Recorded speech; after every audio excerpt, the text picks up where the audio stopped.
বাংলাদেশের একটা কনটেক্সট আমার মাথায় জীবনে ঢুকেনি, ঢুকবেও না। ওয়ার্স থেকে একটা ওয়ার্স সিচুয়েশনও তোমার দাঁড়ায়, মুখের সামনে দাঁড়ায়, মানে ভিকটিমটা যে ওর মুখের সামনে দাঁড়ায় ওটাকে রেকর্ড করতে হবে, পারলে ওরেও কোশ্চেন করতে হবে যে ভাই আপনার কেমন লাগতেছে আপনার এই সিচুয়েশনে। তোমার সামনে একটা মানুষ বার্নড, সিকিং ফর হেল্প, দৌড়ে বেড়াচ্ছে, ট্রমাটাইজড।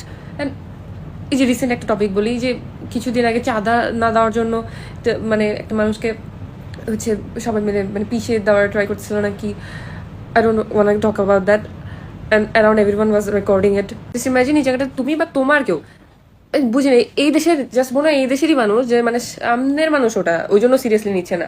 একান্ত ব্যক্তিগত না হওয়া পর্যন্ত they never care, they never take it seriously. নিজের ঘরের যখন কিছু হবে তখন প্রোটেস্ট করতে হবে, তখন এটা নিয়ে স্পিক আপ করতে হবে। ভাই it could be at this point, it could be anyone. Just এখনো সময় আছে, কাইন্ডলি গ্রো আপ অ্যান্ড এই বিহেভিয়ারটা পাল্টা।